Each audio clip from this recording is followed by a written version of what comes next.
trabalhos que acontecem nessa casa obedecem a uma dinâmica de unidade. Por mais que, em aparência, tenhamos o espaço físico dividido e nesses locais se executem trabalhos em aparência diversos uns dos outros, todo o trabalho que ocorre aqui obedece a essa dinâmica de unidade, e a unidade nos fala de um propósito ligado à busca permanente de reconhecê-la, ela que é a natureza divina, por excelência, por essência, manifesta na infinitude da existência, um propósito que nos move a todos e que subjaz a todas as ações que aqui se realizam. Numa câmara de passes, não se procede a um ato mecânico onde pura e simplesmente as criaturas vão para saírem um pouco melhor, como aquele que toma um banho físico para depois repetir esse ato sem consciência, ao contrário do que muitos podem perceber. Ali são plantadas sementes em terra que fará germiná-las por responsabilidade de quem as recebe.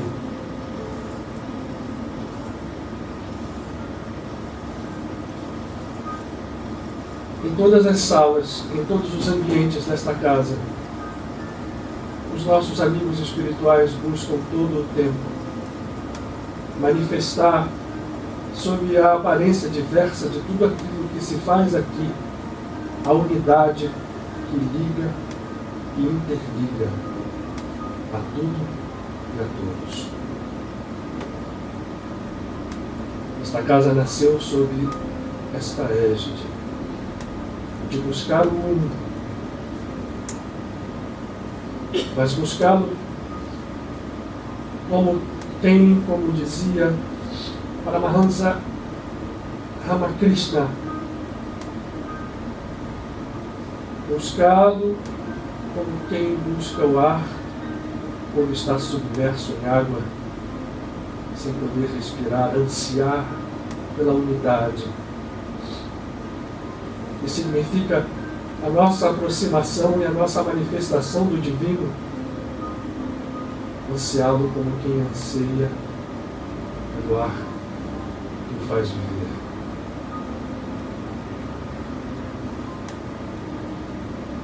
Trabalhar nesta casa, portanto, buscar esta casa, portanto, deve trazer a cada um de nós a permanente lembrança de que aqui nada se faz num caráter partido, num caráter separado, porque já é tempo e hora de percebermos que partido e separado são os frutos mais perversos de nossa busca. São o pecado original que move as ilusões humanas, que alimenta o ego e que nos faz criadores, filhos de Deus, caídos.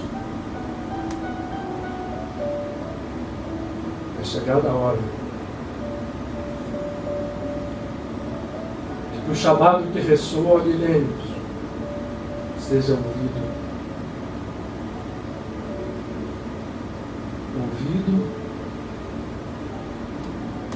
Se ouvir, sentido com o coração e sentir,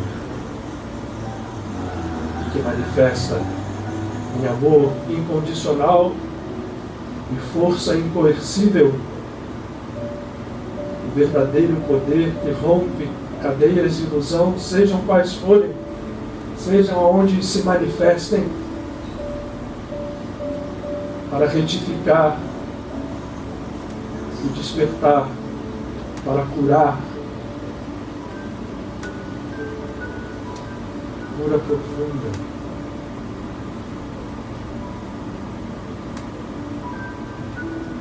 Para abrir os olhos.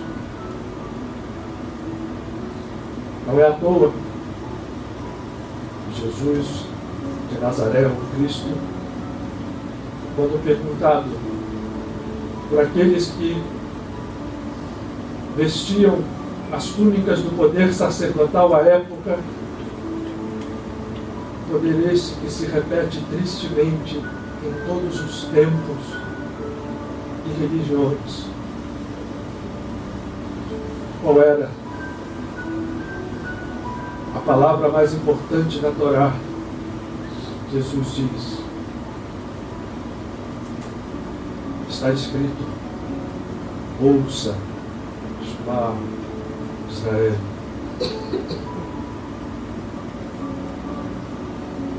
Nosso Deus é nosso Deus. Nosso Deus é único. E o amor a Ele e as suas emanações, que são cada uma das criaturas infinitas que possuem em si a divindade, todas, sem exceção, resume em si mesmo toda a Torá e os profetas. É por isso que esta casa, criada sob essa égide, caminhará com suas imperfeições até que todos, como diz Padre Pio, todos estejam de pé, como filhos pródigos que preparam para renovar a sua caminhada em direção aos braços do Pai.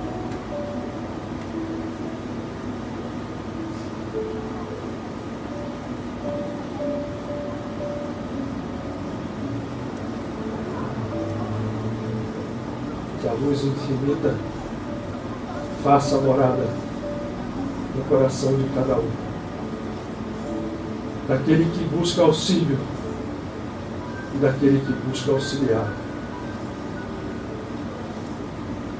Todos filhos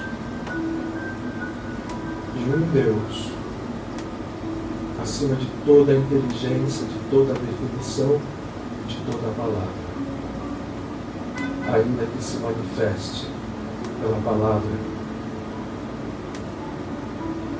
que somos todos nós. Que a paz seja conosco.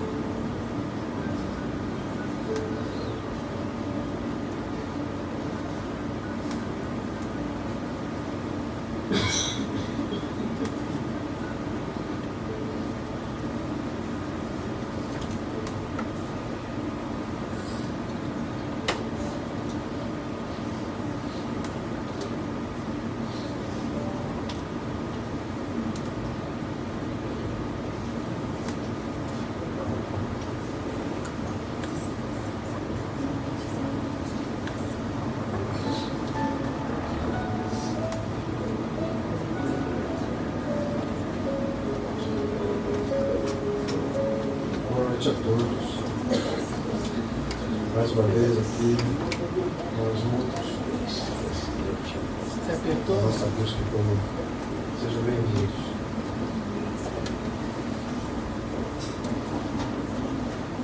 Valéria e Márcio, oi.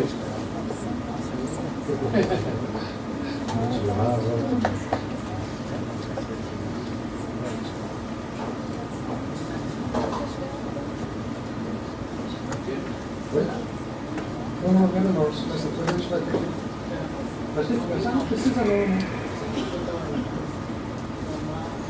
Sim, mas vai precisar pôr aqui e põe.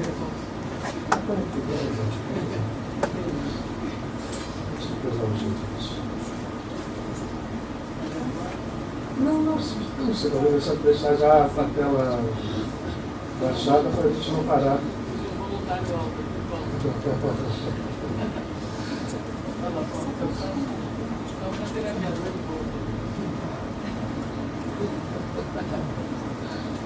Não faço.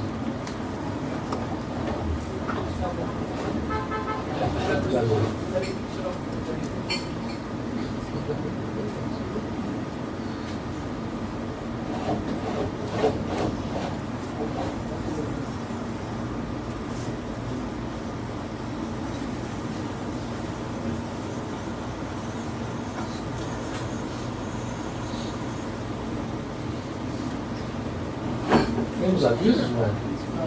Não? Não, Otto, tudo seu. O tempo. Vocês estão sabendo que hoje a gente mais uma vez vai ficar perguntas no ar, novas que surgem. A ideia das perguntas e respostas, a gente usa esse termo satsanga para homenagear o hábito basicamente oriental, mas isso era comum. É comum em todos os grupos que se reúnem na busca da divindade e se trocam perguntas e respostas, porque assim se faz o ensinamento.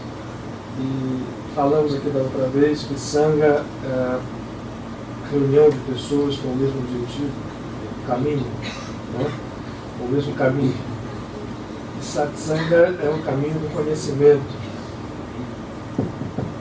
E aí quem traz conhecimento para a gente também aqui é o Otto. E, aliás, hoje é um dia muito especial, né? A gente tem sempre essa coincidência aparente de dias especiais, né? Essa lua cheia dessa semana. Eu vou falar um pouquinho para vocês, porque vale a pena a gente falar sobre isso. É dessa semana, isso acho que a cheia mesmo foi uma, acho que amanhã ou depois. Mas, já chegou, Tá bonito no céu. Quem hoje olhou para o céu, viu?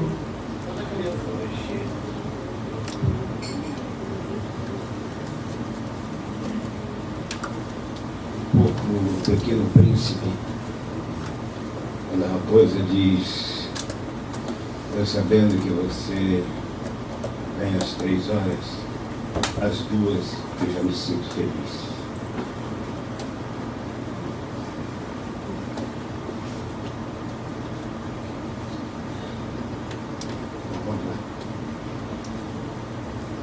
Se aproximou, esse hora do tempo.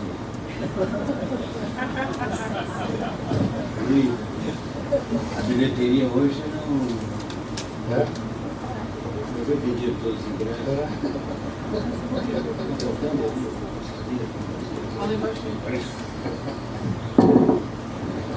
Faz parte? O bilheteria faz parte?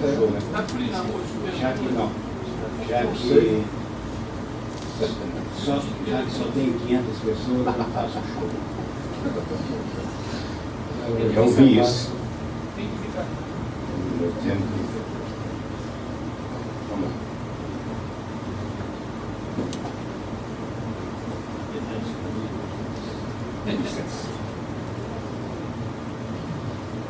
Morri mineral e tornei-me planta. Morri planta e ergui-me animal.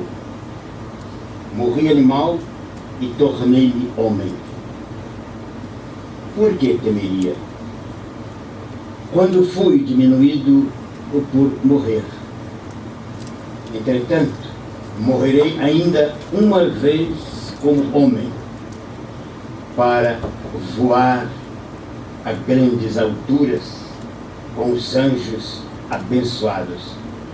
Mas até a partir do estado de anjo, terei de continuar. Tudo, exceto Deus, perece. Quando eu tiver santificado, minha alma de anjo passarei a ser o que a mente alguma chegou jamais a conceber. ó, deixai-me não existir, pois a não existência proclama: a Ele voltaremos. Rumi. Eu não tenho nome. Eu sou como a brisa fresca das montanhas. Não tenho refúgio. Eu sou como as águas errantes. Não tenho santuário como os deuses obscuros. Não existo na sombra dos templos profundos. Não tenho livros sagrados. Não estou incluído de tradições. Não estou no universo que sobe dos altares. Desculpe. Não estou no incenso que sobe dos altares, mas na polpa das cerimônias. Na polpa das cerimônias. Não me encontro em imensas em imagens esculpidas, nem no canto sonoro de uma voz melodiosa.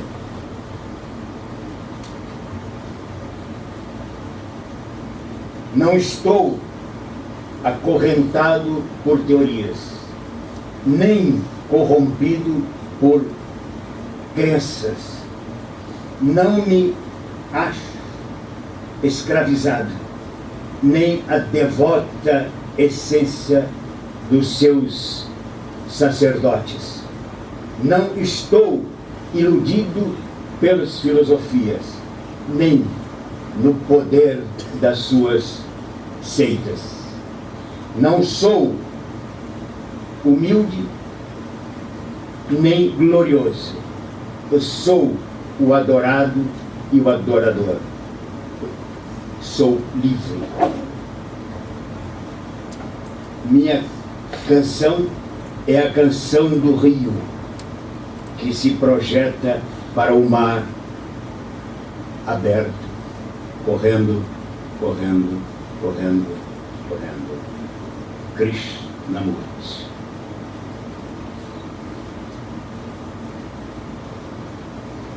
O aço quebra as pedras.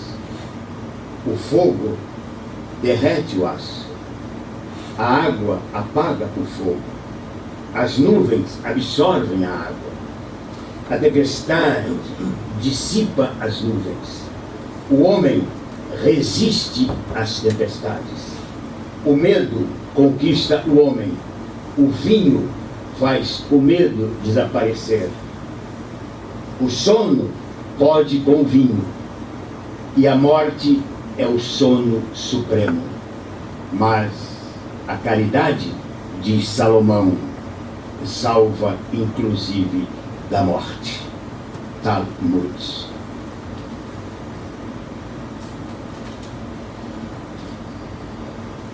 Sou uma sombra, venho de outras eras, do cosmopolitismo das moneras, da escuridão do cósmico segredo, da substância de todas as substâncias. Mistério me serve de evangelho. E o animal inferior que urra nos bosques é com certeza o meu irmão mais velho.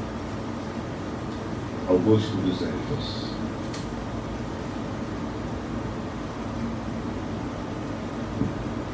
Que a felicidade não dependa do tempo, nem da paisagem, nem da sorte, nem do dinheiro. Que ela possa vir com toda a simplicidade, de dentro para fora, de cada um para outros, para todos. Que as pessoas saibam falar, calar e, acima de tudo, ouvir.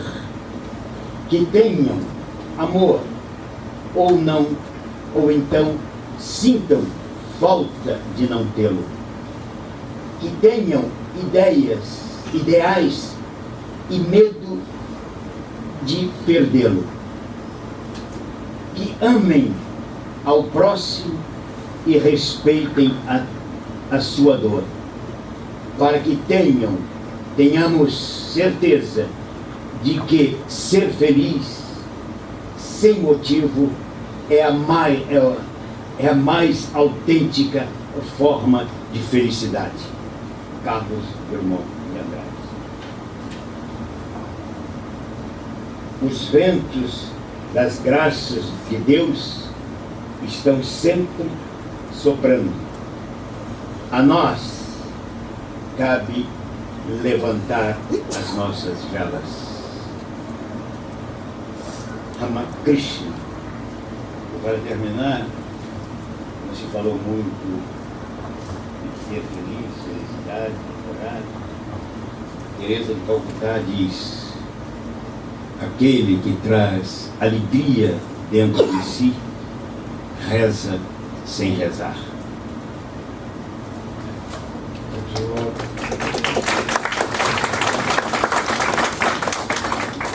Temos aplausos não depende da quantidade absoluta da né? Foi pago.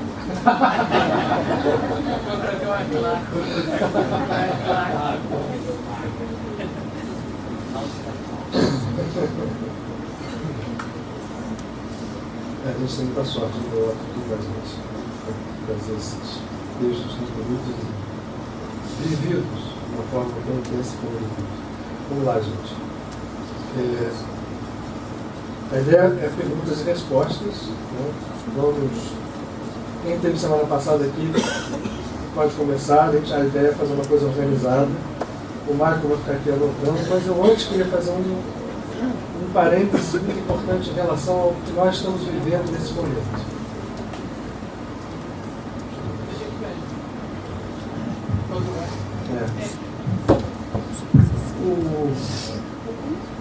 Na visão cabalista, lembrando aqueles que não têm muita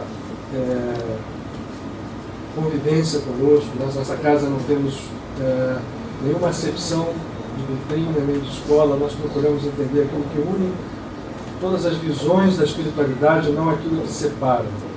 E, portanto, a gente se vale de todos os instrumentos de busca divina, sejam eles quais forem, estejam eles em que posição do tempo, e não acreditamos mesmo que nenhum deles seja superior ao outro. Então, a Kabbalah é um desses instrumentos poderosos que nasce no seio do judaísmo, mas que hoje ela se apresenta com muita clareza como algo não ligado a uma religião, uma visão específica. E a Kabbalah, ao nosso ver, traz com ela verdades profundas, uma forma muito interessante de nós acedermos e não acessarmos. Quando a gente fala o verbo acessar, a gente está transformando, no uso virou, né? O inglês, o access, e a portuguesa, isso é um verbo infinitivo. O verbo é aceder, acesso ao infinitivo, participa, né? Do verbo aceder, o acesso, mas acessar ou aceder ao divino em nós. E a Kabbalah nos fala que nesse mês lunar de Câncer, nós estamos agora na ascensão da lua cheia, na semana da lua cheia. Estamos sob uma vibração muito especial ligada ao que se chama de Parashá, que são porções, cada uma das Parashot, né? Cada uma dessas porções da lei é estudada durante uma semana, ao longo de 52 semanas do ano. E nós estamos numa das mais importantes do ano, chamada de Pinchas, que vai ser comemorada na sua plenitude no próximo sábado, no próximo Shabbat. O Shabbat é conhecido como Shabbat de Pinchas. O que quer dizer isso? Todas essas porções estão dentro da lei da Torá, que são os 5 livros de Moisés. O Velho Testamento para nós, aqueles que são criados dentro do cristianismo. E a passagem codificada tem um lado histórico, a gente sempre repete isso aqui, porque nem todos são conosco sempre. O lado histórico lá a roupagem, a história que aconteceu, é apenas uma primeira observação de códigos muito profundos que se sucedem a cada interpretação que vai se dando aos textos sagrados. Quais sejam eles? Isso vale para a Torá, vale para o Evangelho, vale para Epístolas, vale para o Bhagavad Gita, vale para o Sutra Budista. Hoje a gente pretende fazer o que não fizemos semana passada, no final, utilizando um Sutra Budista como um instrumento nosso de meditação. Mas a visão da história, a primeira visão, é uma passagem em que o povo de Israel, depois de uma determinada passagem onde ele já estava ali posicionado no seu caminho de 40 anos, chegando à Terra Prometida, ele passa por ter descumprido alguns preceitos da lei por uma grande epidemia. Mortes se sucedem e ela só vai cessar quando o neto de Arão, filho do seu filho Elazar, chamado Pinchas ou Finéias em português, toma uma iniciativa drástica de, com uma lança, atravessar um casal que era um hebreu e uma midianita, que estavam em uma comunhão sexual em público. Tudo isso é código, né? E ele, com essa lança, ele transpassa os dois pelo chakra umbilical. No momento em que ele faz isso, cessa a epidemia. De volta à normalidade. Em casa ele faz um movimento.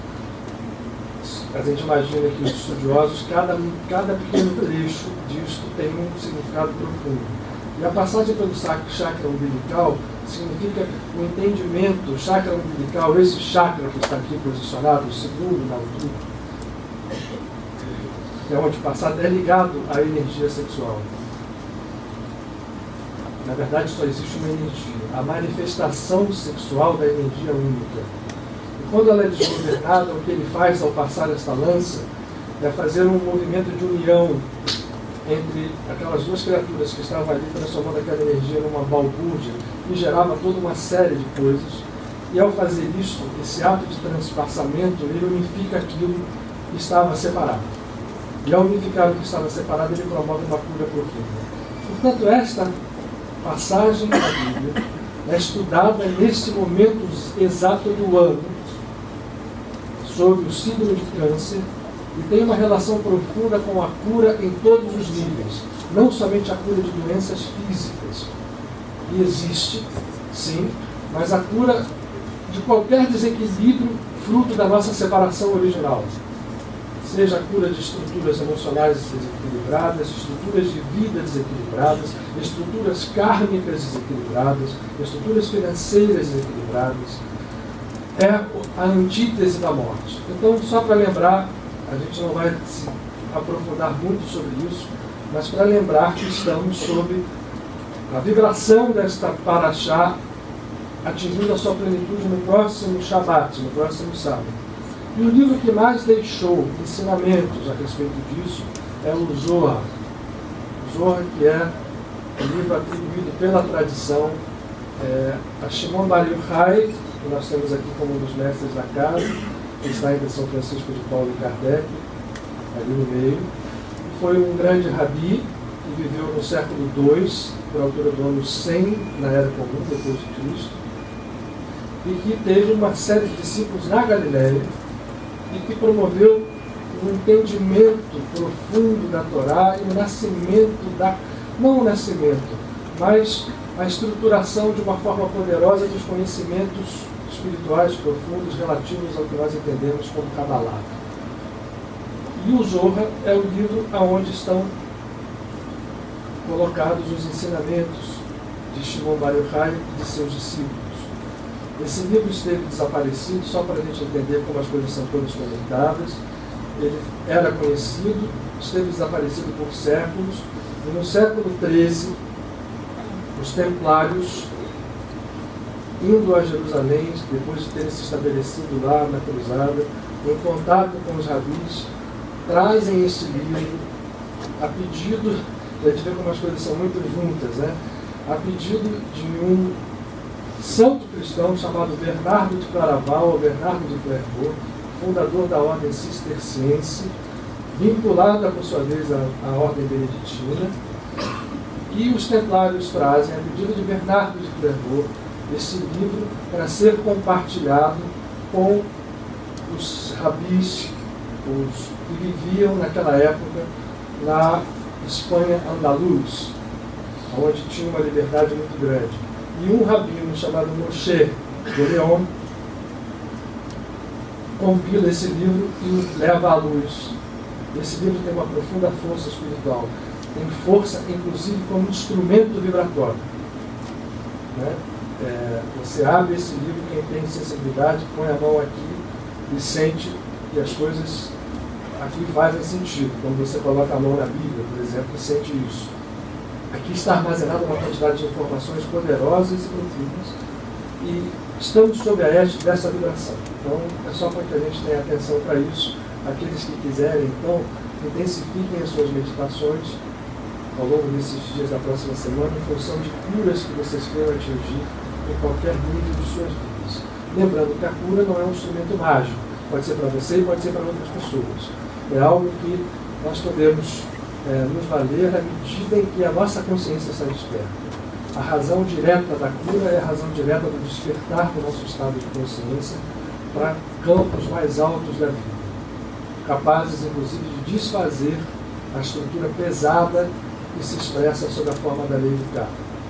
Muitas vezes é capaz, e cada vez mais despertos nós estejamos, mais será isto realidade na nossa vida comum. Bom, vamos lá. Não falo mais, senão vira uma palestra sobre o Parashá de Pinchas e essa não é a ideia. Vamos lá com as perguntas, né? Se alguém quer começar. Semana passada foi assim mesmo, né? Começou ninguém ficou, daqui a pouco tinha umas 10 pessoas na fila. Espero que hoje seja assim. Assunto, não tem assunto limitado, pode ser sobre qualquer coisa. Não precisa ser sobre Parashá de Pinchas, nem sobre nada, estamos aqui para a gente conversar sobre quaisquer dúvidas ou qualquer coisa que vocês queiram falar. Isto é um satsanga. Ó, já tem um dedo levantado lá atrás. Você ia fazer a pergunta. Então, desculpa, né? Você levantou, achei que você estava brincando aqui. Desculpa. Vamos lá, por favor. Boa noite, boa noite. A pergunta é bem simples, Luiz Augusto. É uma dúvida que eu trago comigo há muito tempo. Como aprender a amar? Não em termos de quantidade, mas em termos de qualidade. Como aprender isso, né? Porque eu sempre achei que a gente se preocupa muito com a quantidade de amor. E quem não sabe amar da forma equilibrada, correta, não sabe nem o que é o amor, não adianta se falar em quantidade. Então, se tudo que é demais faz mal, o amar demais também faria mal. Então, como conciliar isso com equilíbrio e com a infinitude, né? Que se diz que o amor é infinito divino. Então, como aprender a amar, seria isso.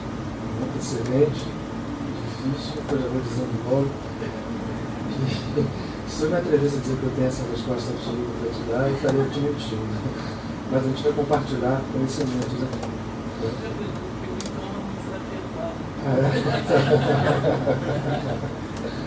Eu acho que como você posicionou a pergunta, eu acho que o mais importante é a gente entender sobre que definição está embaixo da palavra amor. Nós temos na nossa sociedade, e isso é uma verdade ilusória já há muitos milênios, o sentido de um amor muito vinculado a algo que não é o verdadeiro amor. O que nós chamamos de amor é alguma coisa que na verdade, tem uma raiz dentro dessa origem, desse processo de amor, que é o processo da própria vida. Mas que é utilizado pelo nosso ego distorcido como querer receber para si mesmo muito mais do que doar ou compartilhar alguma coisa em relação a isso. Então, quando a gente fala assim de a gente querer amar, geralmente o nosso sentimento, eu digo, é nosso porque é nosso mesmo. Não há exceções, há poucas exceções em relação a esse estado que a gente compartilha pelo nosso estado evolutivo. O amor para a gente é muito querer receber. É querer ser amado, é querer que alguém nos faça bem, é querer nos sentir bem por recebermos alguma coisa que nos faça feliz, dentro de alguma ordem de sentimento, dependendo do estado que a gente esteja com a vida. Então, esse tipo de amor é algo que aos poucos, quando a gente vai crescendo um pouco nossa percepção, ele vai ganhando outro aspecto, vai tendo muito mais, não que a gente não queira receber. Aliás, São Francisco de Assis é um mestre fantástico para nos definir isto numa frase, né? Amar mais do que ser amado. Ele pega esse, né, o fato do amor ser algo que você recebe e dá, nós distorcemos porque queremos receber antes de doar. Isto gera uma percepção do mundo como se as coisas nos pertencessem. Então, quando a gente fala que ama alguma coisa ou ama alguém, na maioria das vezes a gente está se dirigindo este sentimento, dirigindo em relação àquela pessoa, algo muito mais parecido com a posse, com o domínio, do que com o estado de vida. Amor tem tudo a ver, a própria palavra, acho que a gente já falou isso algumas vezes, mas é bom lembrar. Em português,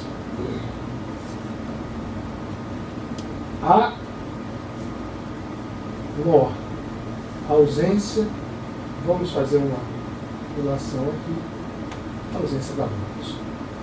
Amor, por definição, é vida. Em outras línguas, essa relação é mais direta. No inglês, por exemplo, a palavra love e a palavra life têm o mesmo radical. Amor e vida, portanto, são uma coisa que são a mesma natureza. Então, amar significa você doar vida.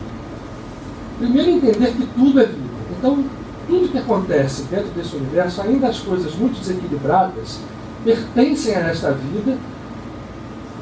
Aquilo que aparentemente não é, que tem cara de morte, é o que nós fazemos distorcidamente, o que nós queremos só para nós. Isso gera o egoísmo, isso gera a posse, isso gera a violência, isso gera o medo, isso gera o conflito, isso gera o ataque, isso gera todo tipo de distorção que nós conhecemos no estado evolutivo que a humanidade terrena se encontra.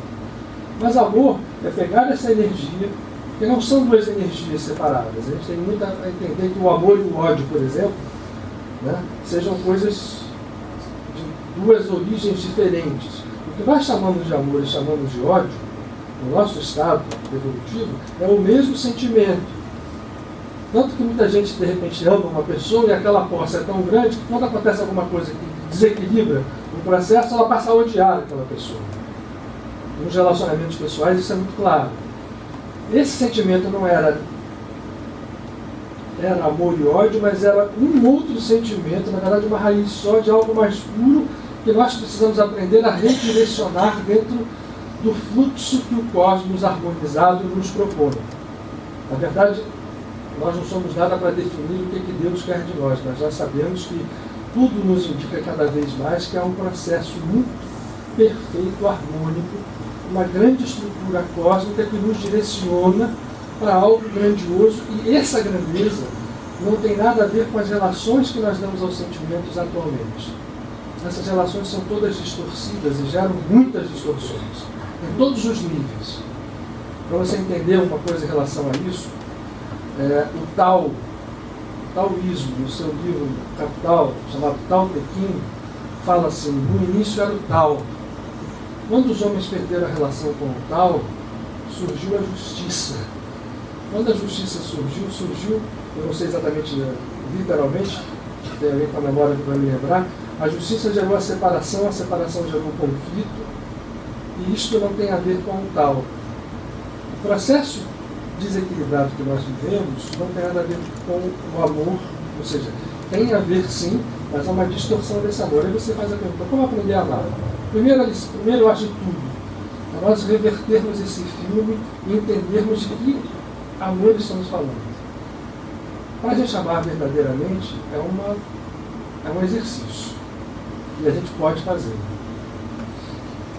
Eu diria para você o seguinte: se existe alguma forma de a gente tentar entender o amor como um todo, é nós pegarmos situações em que a gente seria incapaz de colocar dentro dela amor e passarmos a colocar. A gente pode escolher qualquer coisa. Um bom exercício é assim: se a gente tem pessoalmente alguém que a gente não queira bem, eu espero que aqui não haja ninguém que a gente odeie. Mas pode ser que esteja. Existe alguém que olha, esse cara tem um ódio dele, aquela pessoa ali tem um ódio dessa pessoa. O exercício que a gente tem que fazer, e esse exercício não tem outro, até porque tudo, cada vez mais fica claro para nós, que nós estamos dentro de um oceano de energias em várias vibrações. Então tudo é realidade, o nosso pensamento é realidade, a nossa imaginação é realidade, a nossa palavra é criadora de realidade, nós somos criadores o tempo inteiro. Então o nosso pensamento, ele age num determinado nível. Então, portanto, isso que eu vou te dizer não é apenas uma coisa teórica, tem efeito prático. Alguém que eu odeio, porque eu não tenho simpatia. Eu vou um dia me sentar e vou me preparar, meditar, trazer aquela pessoa, aquela imagem, aquela situação para perto, como se ela estivesse olhando, vamos dizer que seja uma pessoa. E aquilo está olhando ela de frente para mim, e eu vou procurar, no primeiro momento, deixar que venham todos aqueles sentimentos distorcidos que eu tenho por ela hoje. O ódio, a antipatia, ou a mágoa, né? Porque muitas vezes uma das formas incrustadas desse amor desgovernado é a mágoa. A gente vai deixar aquilo vir e depois eu vou começar a olhar para aquela pessoa, sorrindo para mim e procurando imaginar que há outras pessoas, isso na visualização, mantendo um estado mental que não precisa durar muito tempo, que há outras pessoas que amam aquela pessoa, que aquela pessoa para algumas pessoas é boa, e que se eu entendo, ao menos teoricamente, que nós todos temos uma unidade comum, porque assim, vamos combinar uma coisa aqui, né? Combinar no seguinte sentido, eu sempre brinco com o Pai Nosso. A gente fala do Pai Nosso, e a gente mente no Pai Nosso toda vez que reza, né?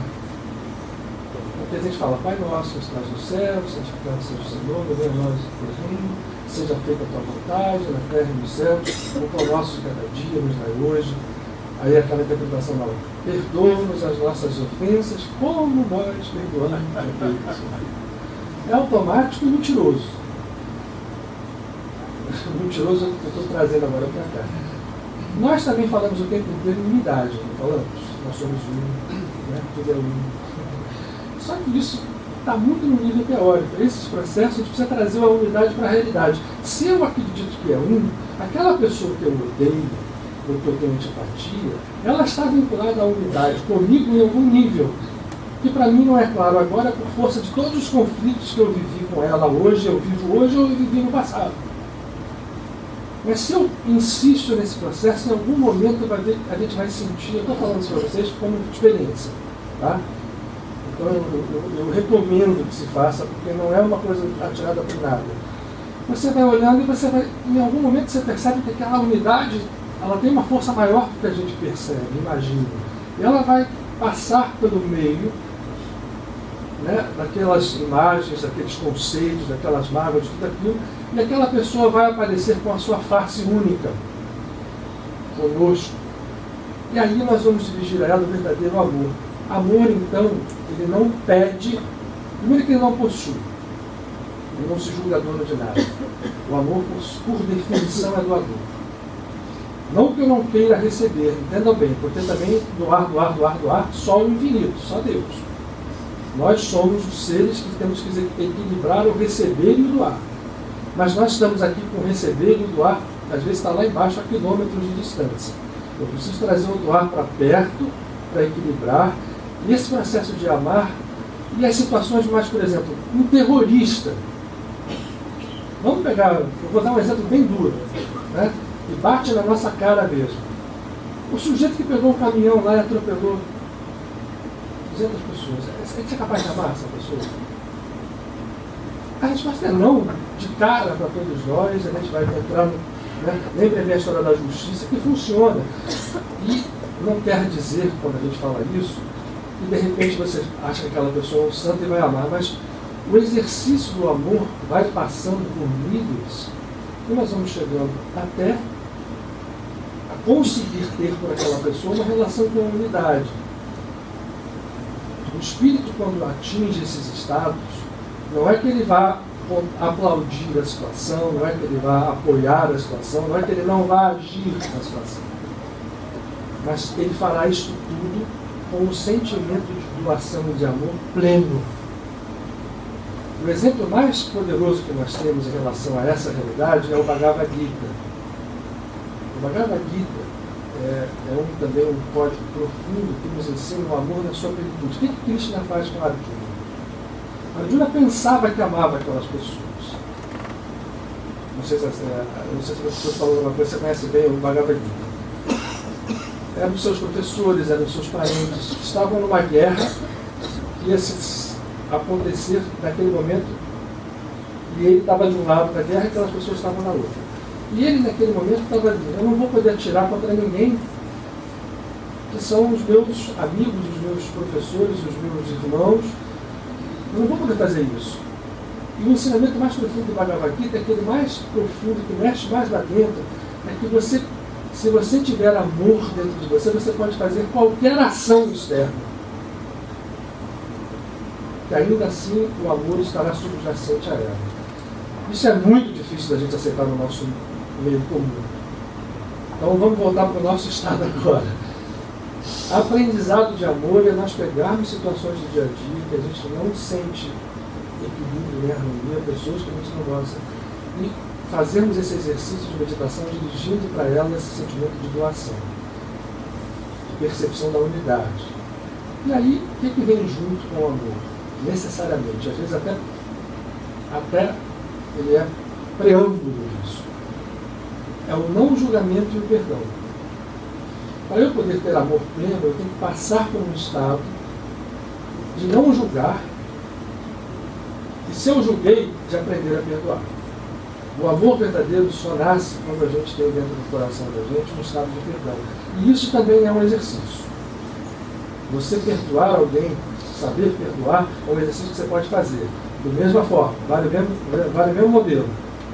Alguém que eu não perdoo de jeito nenhum, traz essa pessoa para dentro do teu quadro mental, ou a situação que você viveu que você não perdoa de jeito nenhum. Vai convivendo com ela como se você tivesse, ao mesmo tempo que se desassociando dela, você vai olhando aquela pessoa como alguém que tem com você uma ligação final de unidade. É importante que a gente tenha isso na cabeça. Ela é filha de Deus como eu sou, independente do que ela esteja fazendo agora, comigo ou com qualquer outra pessoa. Esse exercício sendo feito repetidamente vai aprendendo a gente a amar. E o amor vai se tornando uma realidade. Ao longo do tempo, como todo exercício, ele vai saindo de algo que você precisa fazer força para fazer e vai se tornando uma percepção natural. E mais do que uma percepção, um estado natural seu. Ou seja, todos os santos que a gente conhece são seres que aprenderam, ou já aprenderam antes dessa vida, ou ao longo dessa vida, que há muitos santos que são ótimos modelos para nós, porque na vida física eles vão aprendendo a amar. Quantos santos são aquelas pessoas que de repente, né, tem uma iluminação e aquele processo vai se modificando. Outro dia a Rosa Carmen colocou Camilo de Leles, que é um dos santos mais interessantes, porque ele foi e voltou na sua vida batendo entre amor e batalha, até no final ele entendeu esse processo. Então, assim, se a gente pode aprender a amar, pode. Primeiro entendendo que amor não tem nada a ver com posse, domínio, e com as definições que nós damos ao amor na nossa sociedade. Nossa sociedade é tão engraçada que você pode dizer para alguém que odeia, se você disser eu odeio essa pessoa, as pessoas podem achar estranho, mas ninguém vai tomar relação. Se você disser eu amo uma pessoa, às vezes você tem que tomar cuidado como, para quem e a quem você está dizendo isso. Veja como a nossa sociedade ela é distorcida. Eu posso dizer muitas vezes que eu odeio uma pessoa e nada vai acontecer comigo. Se eu disser que eu amo de uma forma errada, no momento errado, uma pessoa errada, pode gerar muita consequência. Hoje menos, mas no passado, né, era terrível. Vou dar um exemplo para vocês. Não sei se vocês conhecem a história. Os grandes amantes da história mostram sobre isso, Romeu e Julieta, né? Mas Romeu e Julieta é uma criação do Shakespeare. Mas, por exemplo, Bernardo e Heloísa, vocês já ouviram falar desse casal de amantes históricos? Né? Tristão e Isolda, isso está dentro dos mitos e dos símbolos, né, dos arquétipos, em que o amor, na nossa visão, a nossa visão é de morte, não é de vida. O amor traz vida. Por quê? Bernardo e Heloísa, só que já falei dele, essa uma boa resposta, mas acho que a tua pergunta é muito importantíssima para nós todos aqui. Os dois, Bernardo é um filósofo conhecido da escola escolástica, que era professor da Universidade de Paris, e a Heloísa foi uma das suas melhores alunas. E ela era filha de um cardeal que era o maior amigo do Bernardo. Era um cara que apoiava e que trouxe a sua sobrinha, desculpa, ela era sobrinha, filha do cardeal, sei lá se era, pode ser um mato pai, mas era sobrinha. Para todos os, era sobrinha. Então, o sobrinho do cardeal, ele trouxe ela como aluna, porque ele sabia da capacidade intelectual de Bernardo, e ela, como aluna, se tornou a melhor das alunas, e os dois se apaixonaram. E ao se apaixonarem, os professores naquela época também tinham que fazer votos de castidade muito semelhantes aos dos sacerdotes. E essa paixão, quando o cardeal soube, aquele amor, tudo que ele tinha pelo Bernardo, que não era amor nenhum, virou um ódio mortal. A ponto de ele perseguir os dois fugiram, essa história é conhecida, se refugiam longe de Paris, mas ele vai e manda atrás lá, encontra o Bernardo, os dois tiveram até um filho, e manda capá-lo. Ele foi apreendido pelos guardas do cardeal e foi castrado. Os dois vão para um convento e terminam a sua vida assim, ela no convento e ele no outro. O amor que existe entre os dois não pode ser jamais dito. Eu amo você significa você morrerá. Então, o que eu quero dizer é o seguinte, a nossa sociedade precisa aprender, sim, a entender o que seja o amor verdadeiro. O que nós temos como amor é posse. Aprender a amar, então, é aprender a abrir mão da posse. E abrir mão da posse significa um estágio que a gente pode treinar. Né? Então, e passa por um estágio de aprender a perdoar, e passa por um estágio de aprender a não julgar. O amor é mais ou menos como o sol, ele está ali brilhando o tempo inteiro. O sol não pergunta se a pessoa é boa, se é má, ele aparece lá no céu, né? A gente gira, todo mundo recebe os raios dele. Então o amor não julga, e aprendizado de amar, para terminar, então, é para isso, porque querer receber a gente já sabe bastante. Então, assim, eu acho que ninguém aqui precisa ser treinado em querer receber amor. Nós todos já sabemos como fazer isso, já experimentamos o querer receber por muitas vidas, por muitos estados de consciência. A gente tem que aprender agora a querer doar. Bom, alguém quer complementar? A gente... Pode? Rapidamente. Aqui, Paulo.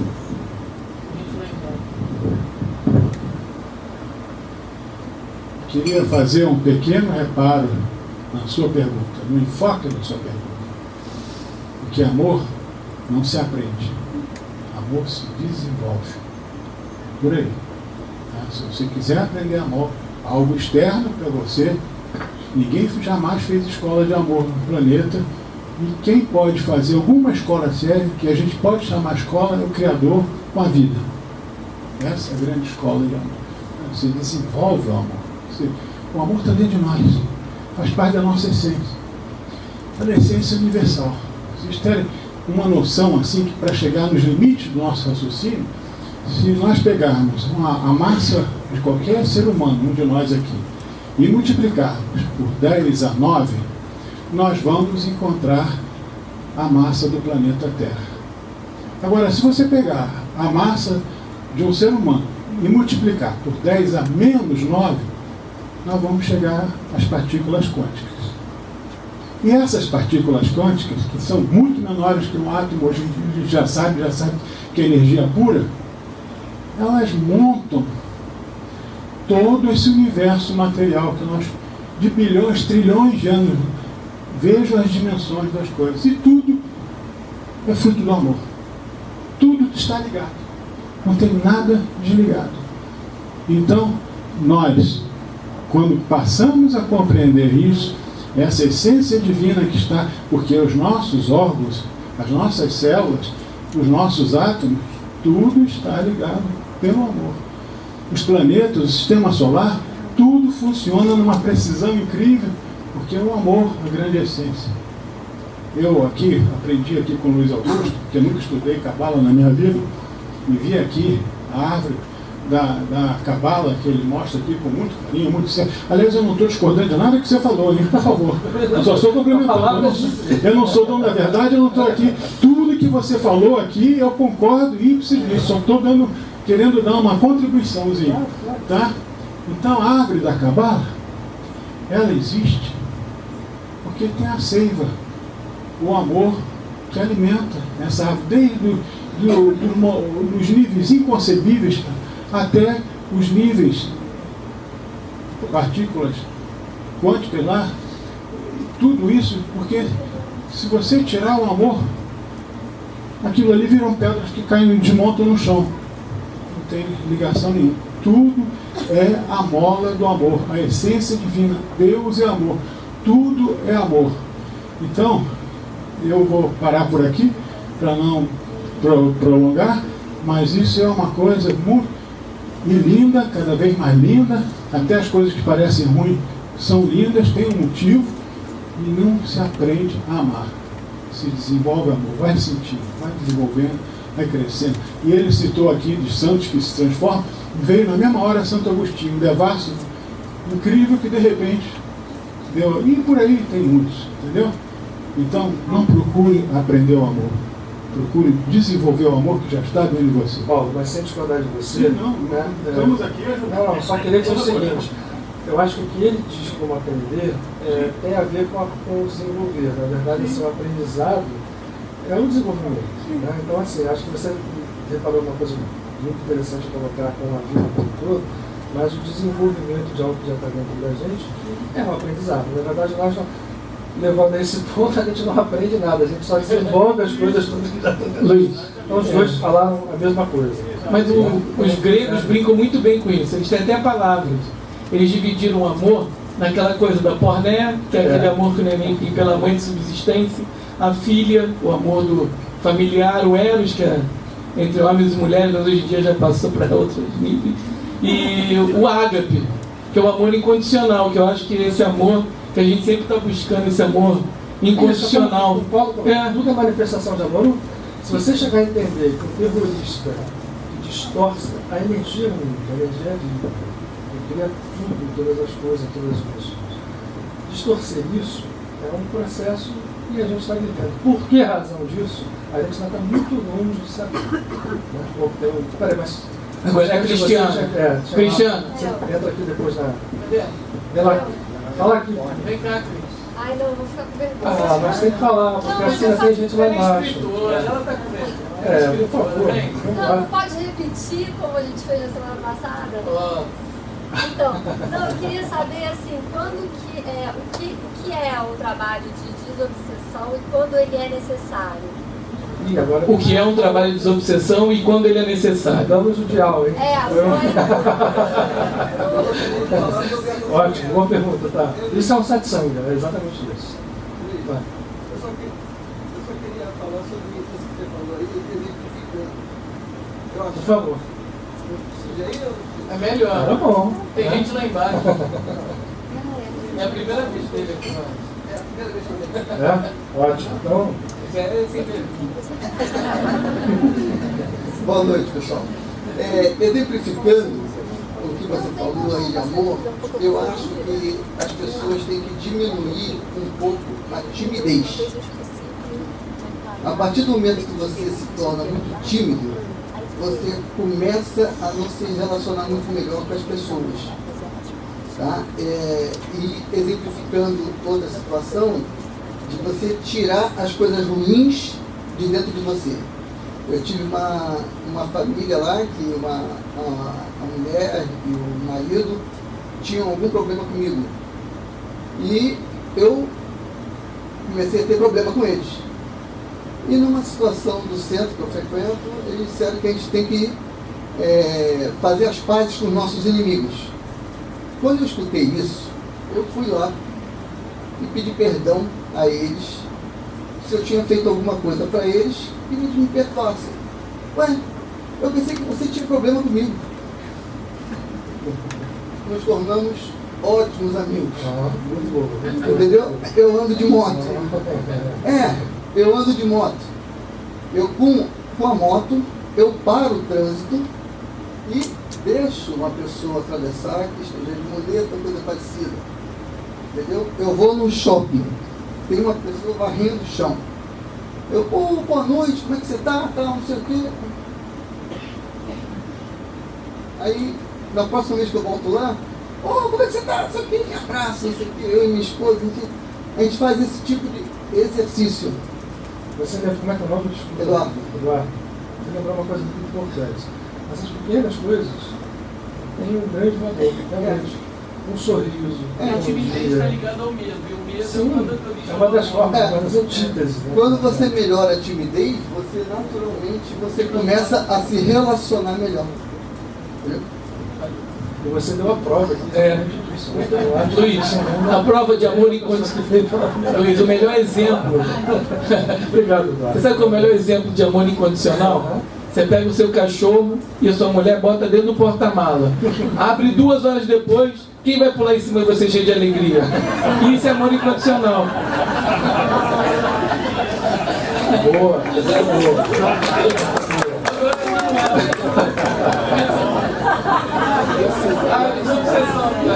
É a pergunta da desobsessão, só que mundial. Aliás, nem tanto, porque desobsessão significa aplicação absoluta dessa lei. E aí vai muito de um ponto. Quer dizer, agora deixa eu só entender se eu entendi a tua pergunta. Você fala de obsessão, eu quero saber em que nível você quer. Você sabe o que é uma desobsessão? Você sabe a definição disso? Que nada para você essa palavra. Não, eu gostaria de ouvir você falar, porque justamente eu sei pouco. Assim. Tá. Então, vamos lá. Pois é.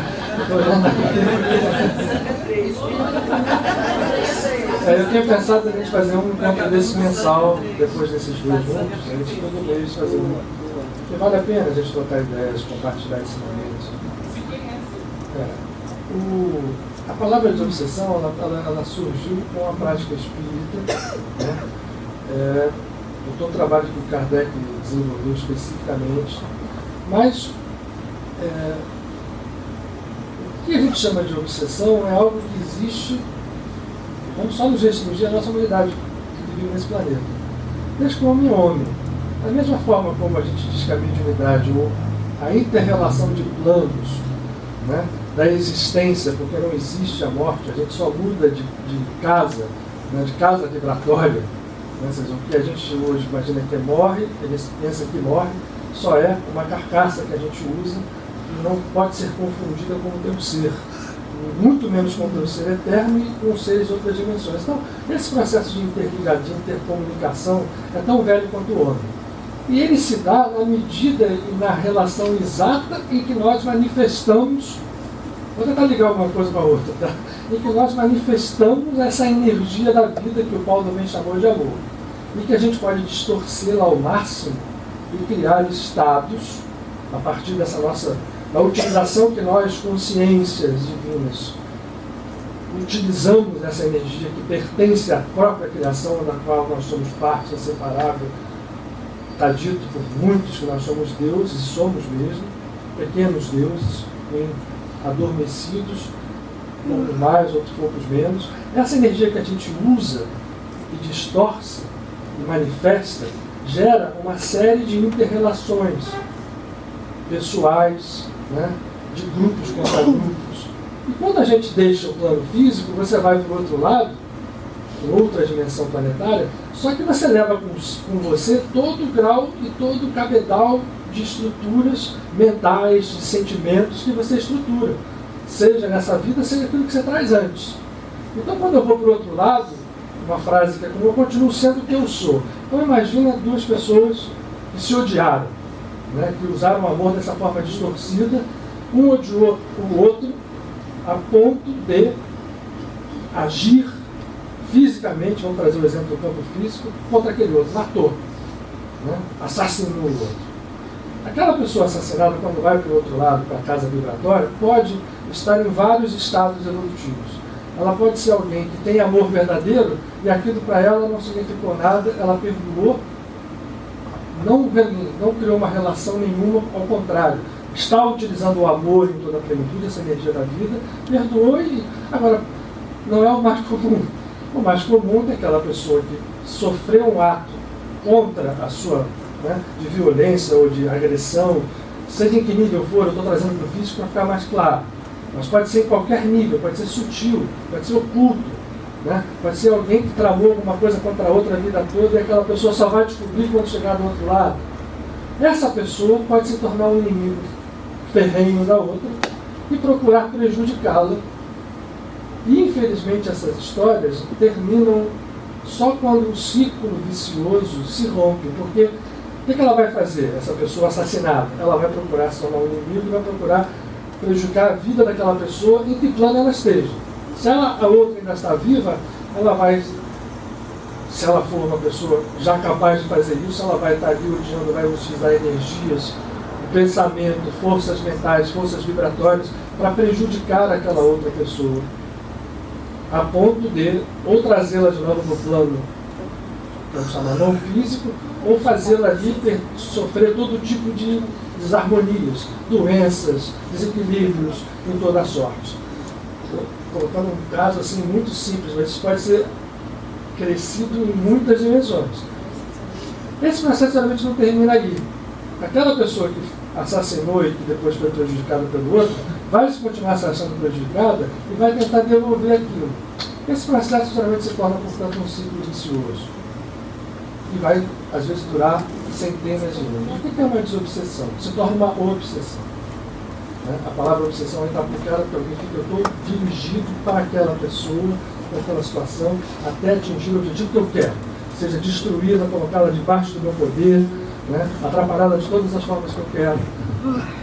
Quando o Espiritismo surge no século XIX, a prática espírita, o Kardec percebeu, na comunicação com o mundo espiritual, que é tão antiga quanto o homem, que a desobsessão se fez ao longo de todo o tempo. Por exemplo, o exorcismo é uma espécie de desobsessão, o exorcismo cristão. E quase todas as escolas espirituais, se você vai no Tibete, por exemplo, você vai ver desobsessão acontecendo lá. Né? O que você faz com a desobsessão é procurar desfazer aquela situação. Ou seja, romper aquele ciclo vicioso, aquele círculo vicioso que fica só gerando e perpetua uma relação destrutiva, doentia, e ora um está fazendo, ora o outro está fazendo contra o outro. O trabalho de obsessão, então, significa entrar ali com uma cunha. Isso tem que ser feito basicamente com o amor, mas ao lado do amor você tem técnicas que podem ser utilizadas, específicas mesmo, de manipulação energética, para romper esse processo. Na hora que você rompe o processo de obsessivo, você cura estados, por exemplo, que a medicina física atribuía a surtos psicóticos, muitas vezes. Né? Eu dou um exemplo sempre, só para a gente ficar com um exemplo claro. Veja, eu estou utilizando um exemplo muito simples. Esse negócio pode ter uma complexidade absurda. Então, assim, me perdoem aqueles que... Né? Existem vários níveis de obsessão, existem várias formas de obsessão, e a desobsessão, o desfazer isto, obedece ao entendimento do grau de profundidade da raiz a onde aquilo está posto. E cada vez que vai passando o tempo, mais a gente tem conhecimento sobre isso. Né? Ainda mais se a pessoa tem uma abertura, por exemplo, se você não se restringe somente ao espiritismo, ou aquilo que o espiritismo de maneira brilhante trouxe como instrumento de trabalho, você pode utilizar várias técnicas que vão se somando, e esse processo de cura, porque a desobsessão é uma cura, no sentido profundo da palavra, ele fica muito ao dispor daqueles que entram e são capazes de utilizá-lo, né, com a base sempre do amor. Mas você, na verdade, um processo desobsessivo, você pode... agora eu perdi aqui, não vou lembrar aqui não, falei demais. Alguém me... Não, eu ia usar um exemplo simples, mas qual era ele? Alguém me ajuda. Não era do Gregório, mas era um... Não, essa história, lembrou bem. O Rocha Lima conta uma história, nosso querido Rocha Lima, de um caso de desobsessão que era, ele conta isso no livro Forças do Espírito. Um médico chega de fora do Rio de Janeiro pedindo ajuda no grupo de Freguês, que se eu não me engano na época ainda não estava nem localizado ainda, era na casa dele. E o médico, se eu não me engano, era o Ivan. Para esse... Já tinha Santa Martinha? Então ele pede ajuda para esse médico, irmão desse outro, que estava internado num hospício, tido como louco. E o Rocha Lima faz o trabalho de obsessão. E vem o obsessor, a pessoa, a entidade que estava no outro plano, que era um ferrenho inimigo e que estava ali agindo em cima dele há sei lá quanto tempo. E para provar essa história toda, esse obsessor incorpora no médium, que era o Ivan, e vem, e o médico não estava acreditando muito nessa história. Como era médico, era um cara racional, então não acreditava em nada, em vida depois da morte, aquilo podia ser uma bobagem. Aí o obsessor, percebendo o pensamento dele, fala assim, ó, e para provar para você que o seu irmão não vai sair de jeito nenhum das minhas garras, eu vou dar uma surra no seu irmão hoje. E deixou o médium, né, trouxe para o trabalho e continua. Depois volta o médico Rocha Lima, arrependidíssimo, pedindo ajuda, porque ele sai do trabalho cético e vai tentar saber notícias do irmão que estava internado. E soube o seguinte, o irmão estava lá dentro da clínica onde estava internado, no hospício, e abre a porta de um elevador para as seguranças dos caras da elevador e pede um cigarro. E esse fato de pedir um cigarro serviu para aqueles seguranças ou enfermeiros, sei lá do que do hospício, do nada, saírem do elevador e aplicarem no sujeito uma surra de moer o cara até abaixo, sem nenhuma justificativa. Ele, lembrando daquilo, ele falou, gente, o que o obsessor realizou lá? E voltou o Rocha Lima, e aí foi tratado, o irmão ficou bom e saiu do hospício. Então, a gente, eu dei um exemplo também bastante assim, né? Dentro desse processo existem diversas variantes, mas só para você entender o que seja um processo de obsessão e o que é uma desobsessão. Um trabalho de desobsessão, ele faz, baseado sempre no sentimento de não julgamento, de amor, essa desconexão, a quebra desses laços, através da modificação, basicamente daqueles dois, porque também é outra coisa, não existe um bonzinho e um, como eu te falei, às vezes o que está acontecendo agora, aquela pessoa que hoje é a vítima, eles nem sabem como é que essa cadeia começou. Então a gente não pode julgar. Todos os dois são necessariamente passíveis de serem amados à profundidade. O que vai se fazer, trabalhos que a gente precisa fazer para desconectar isso, é um fato, sim, mas sempre com um sentimento de amor. Não sei se eu consigo te responder a contento. Mas, e a desobsessão hoje, a visão hoje espiritual, ela se vale de muitas coisas. Surgiu um trabalho chamado apometria, que se vale de detalhes mais profundos em relação à abordagem das pessoas, não só dos seres externos, dos obsessores externos, mas de estruturas personais que estão dentro da pessoa, de personalidades que a gente viveu em outras vidas, que são mais vivas do que a gente pensa, né? E mais atuantes do que a gente pensa. E, portanto, a apometria é uma visão que surgiu aqui no Brasil, né, na década de 60, hoje é um belo complemento ao trabalho dos obsessivos. O Lacerda, que foi um médico rio-grandense, né, que estruturou isso e tem efeitos muito bons. A gente aqui na casa tem, inclusive, um trabalho de apometria, em outros lugares se faz isso, hoje já é bem aceito. No final das contas, nós todos carregamos conosco obsessores, né? Porque todos nós, certamente em outras vidas, né, não fomos, continuamos não sendo nenhum modelo de virtude, de amor incondicional. Isso não significa que a gente deva se posicionar como vítimas e nem como... o fato o processo que nós estamos vivendo aqui é para que essa história se dissolva realmente no poder do qual nós somos absolutamente imbuídos.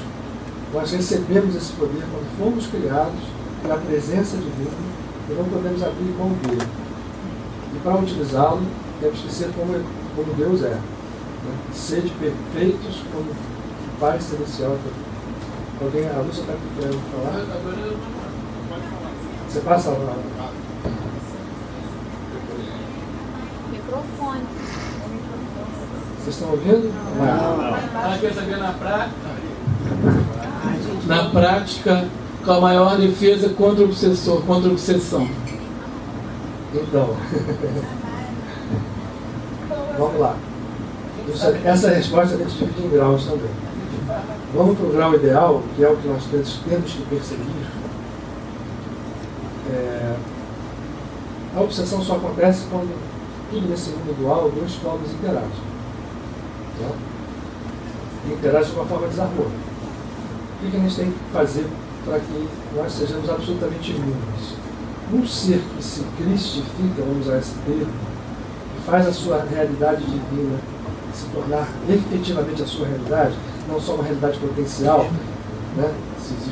Mas um estado potencial, mas algo real, esse ser fica completamente imune a quaisquer ações internas. Ele se integrou, ele se unificou, ele percebe tudo com o olho divino que está dentro dele, que o Yogananda nós chamamos de olho único, com muita razão, né? Não só o Yogananda, como todos os grandes mestres, até Jesus falava disso, né? Seu olho seja simples, no sentido de unificado e luminoso.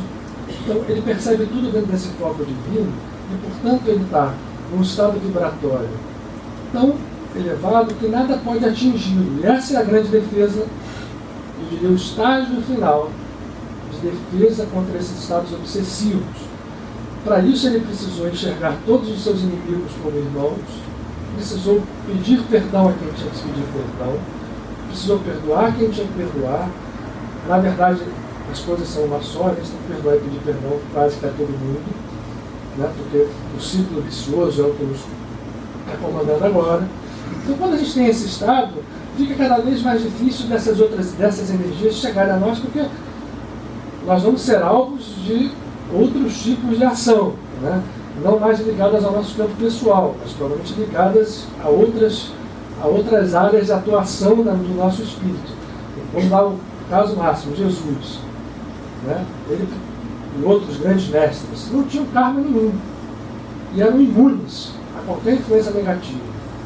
Só quando eles se permitiram, por sacrifício, deixar influenciar, atacar externamente, é que eles foram atingidos. Jesus vai para a cruz e ressuscita Krishna, fica em meditação, então uma flechada no calcanhar e deixou o mundo, mas antes, esses seres são inexpugnáveis.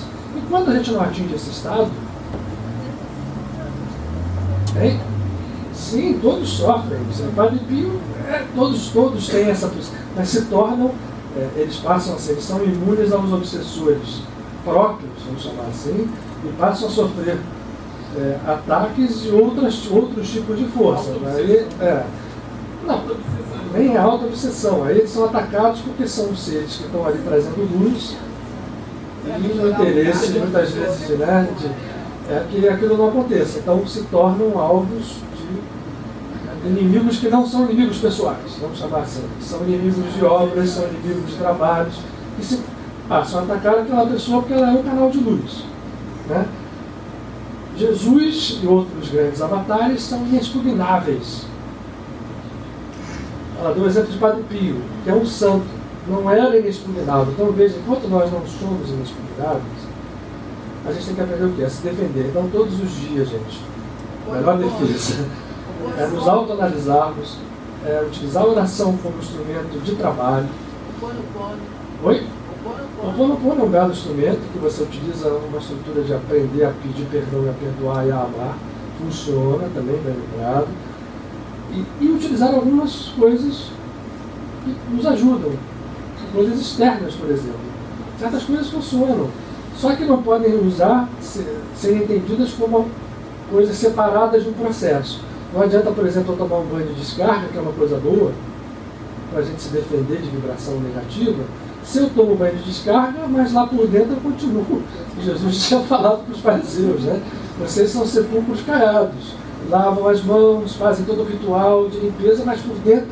Então, assim, se nós estivermos trabalhando por dentro, vale a pena ajudar usando coisas, por exemplo, como um banho de descarga, como uma medalha que se transformou num magnetófono, como dizia o nosso amigo, um instrumento que recebe tudo no universo em informação. Recebe informação e passa informação. Então você pode usar algo. Por que os magos magnetizam amuletos? Isso é uma verdade. Só que as pessoas, como só querem a lei do menor esforço, elas querem deixar tudo para estar fora de você. Então pendura um amuleto, vai tomar um passe, faz um banho de descarga, mas continua lá dentro, não perdoando ninguém, não amando, não esquecendo a oração, esquecendo aquilo que tem que se fazer por dentro, para que o que faz por fora possa ser um complemento do que está dentro. Você está com medo de levantar o dedo, pode fazer a pergunta. Não, é outra pergunta. Pode fazer outra, aqui não tem nada ligado uma coisa a outra. Pode vir.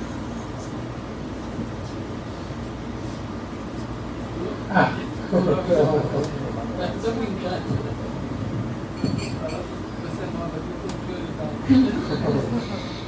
Muitas vezes a gente passa por situações que acabam marcando a gente de uma maneira negativa, né? Muitas vezes por atitudes nossas que no final desandam, ou situações que vamos dizer, dão errado.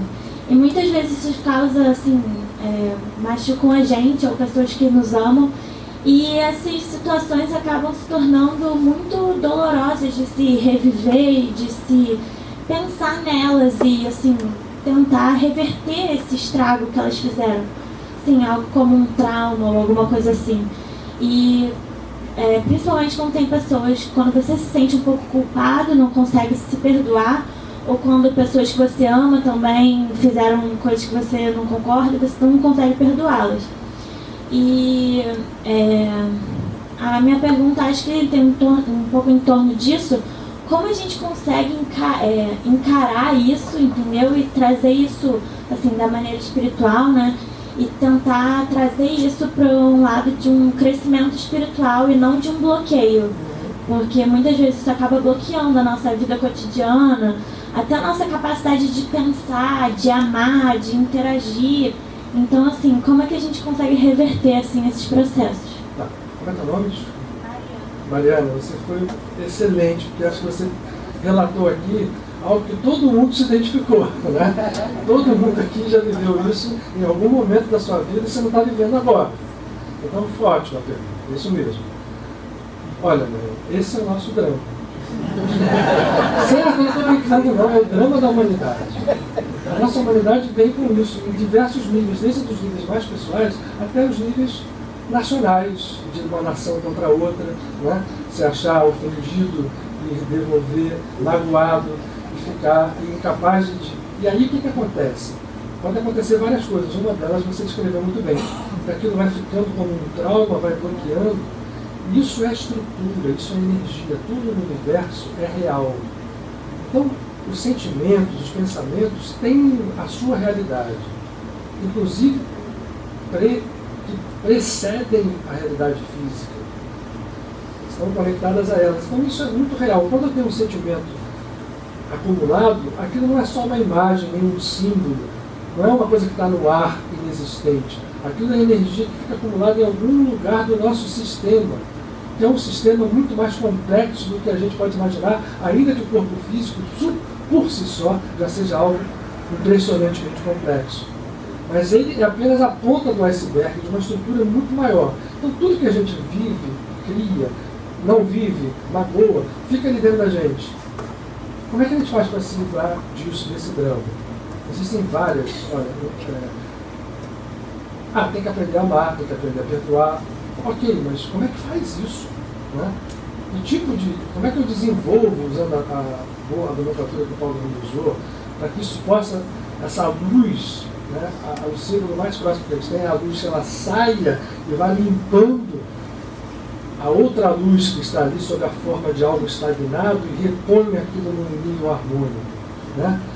Eu me lembro do Frederico von Stein, que é um médico que anos trabalhou incorporado no Gilberto Arruda do Frei Luiz, e que uma vez ele pegou para mim e falou assim, tudo que a gente...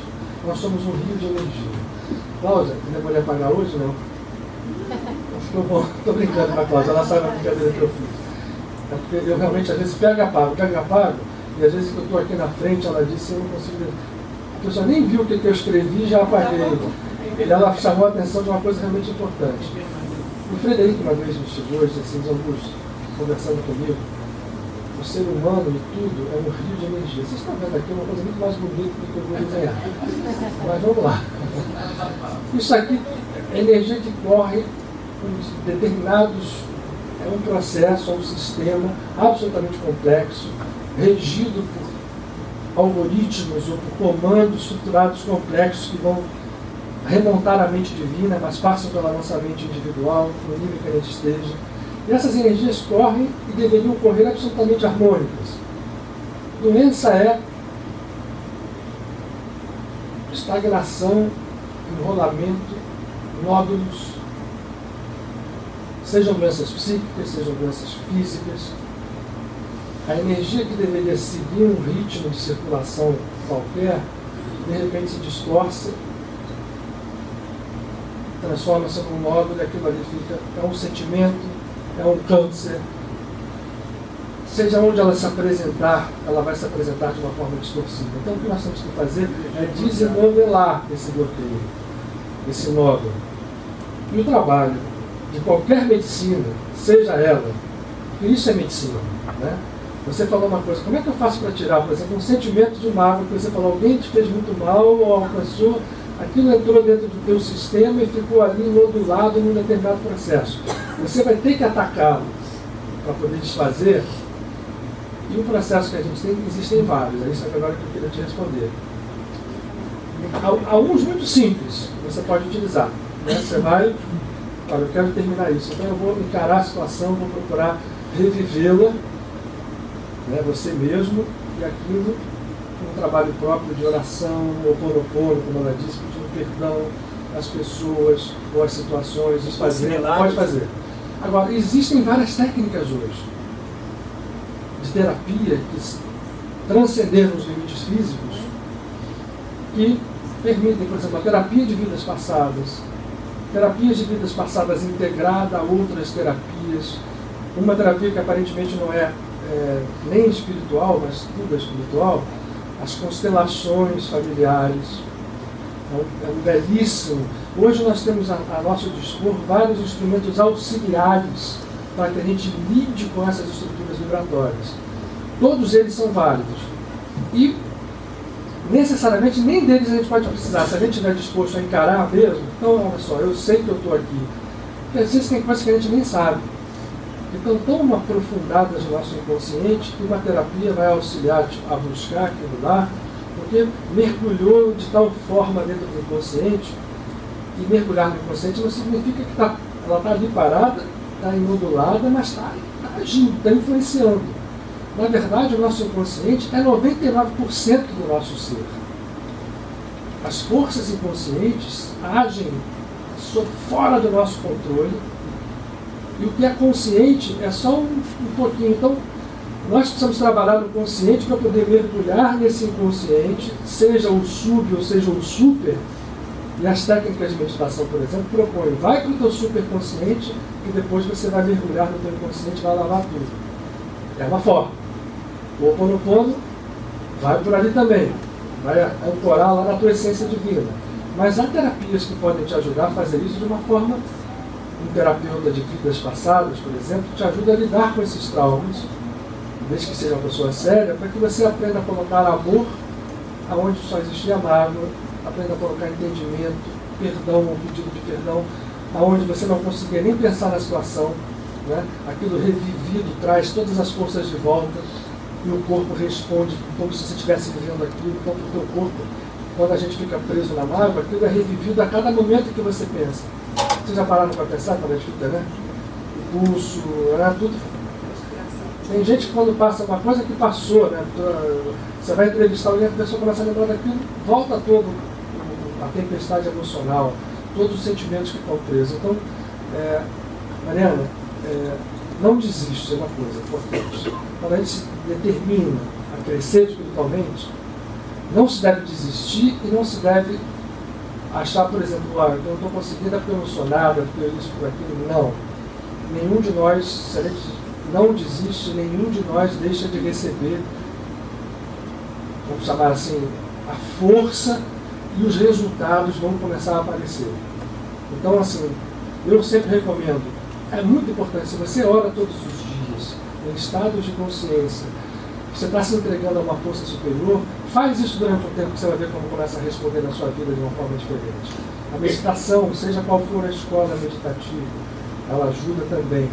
E os processos que hoje, as terapias mais modernas, que perceberam que o homem é uma complexidade, que o consciente humano é algo muito mais complexo do que parecia. Freud foi um pioneiro dessa história, mas o que se sabe hoje é que existem muito mais estruturas do que eram imaginadas, inclusive as das vidas passadas, né? Um bom terapeuta, seja um terapeuta de vidas passadas, seja um apômetra, um cara que faz apometria, seja um constelador familiar, existem várias técnicas hoje, todas elas muito interessantes, massagem que podem pertoba. ser usadas. Tá? A massagem Só não pertoba. pode existir. Sem Luiz. Porque tudo isso se transforma, algumas coisas se transformam em hábitos. Né? Algumas dessas nossas desequilíbrios ganham a força de hábito. Né? Alguns ficam quietos ali, só aparecem quando a gente revive. Outras se transformam em hábitos que a gente... São segundas naturezas que ficam agindo ali e que precisam ser retrabalhadas. Né? Um bom terapeuta certamente ajuda. Só para complementar, uma boa forma de parar de produzir situações que gerem esses traumas, esses bloqueios, esse incômodo, é não reagir. A não reação. A não reatividade, bem lembrado. Estilo Beto Maria Marta, vem cá. Não, mas agora na vida de Martinho. O Emanuel você deu a vez também aqui, ficou coitado. Eu já cansei. Também cansou? Emanuel dançou. Olha, hoje de novo, a gente está chegando perto da hora ali, eu ia fazer uma meditação.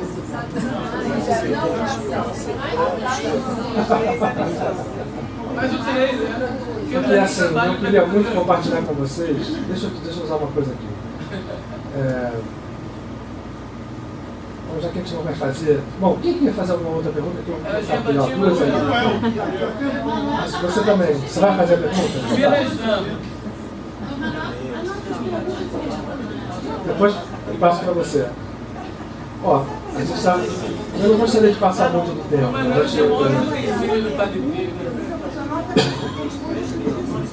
Aqui é o microfone. Existe aqui uma sugestão surgindo de um terceiro encontro de estatística. Se vale a pena a gente fazer o norma seguindo uma classificação ou em algum momento. Tem que ter Fala, toda segunda-feira aí. Acho que é demais enjoa. Tem uma pergunta. Eu ia fazer uma pergunta sobre a cura física, sobre o senhor sabe. Mas como mudou todo o aspecto para a cura psicológica, eu vou fazer uma pergunta sobre a parte de doenças psicológicas. Né? Você acha que o grande conflito da humanidade é o conflito entre o ego e a essência da pessoa? Boa pergunta, e a resposta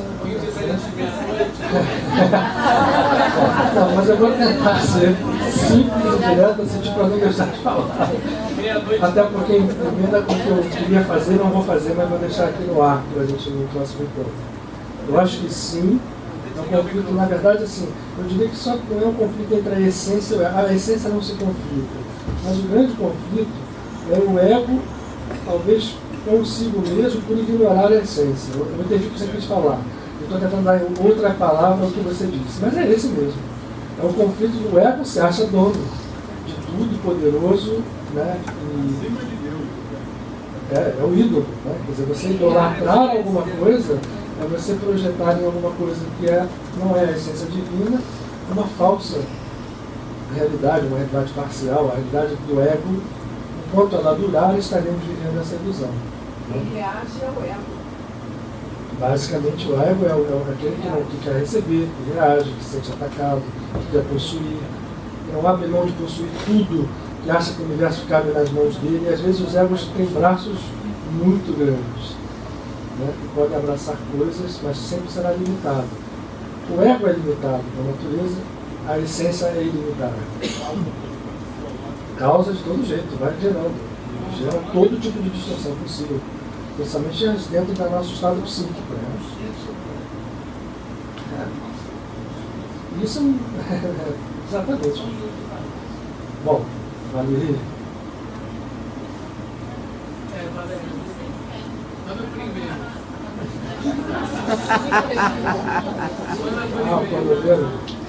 Manda e-mail. Não havia pergunta. Por favor, então a sua vai ser a última. A minha, eu queria voltar ao que você começou falando de pinhas. Dá para ouvir? Senão o Michael repete aqui. Você quer vir falar aqui na frente? Não, eu só queria voltar a pinhas. Você começou a falar do Zorra. Pinhas, tá. Isso, Pinhas. E eu queria saber como é que a gente se conecta. Pinhas, você tem razão, porque em português se fala pinhas mesmo. Pinhas. Como é que a gente se conecta, como é que a gente estuda o Zorra? Como é que a gente se conecta com essa função?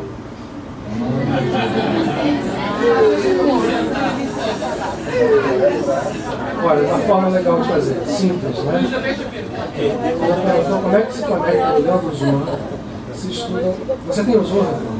Tem. Esse aqui? Não, tem aquele preto. Aquele preto compacto que é o traduzido em português. Não, é só em hebraico. Em hebraico?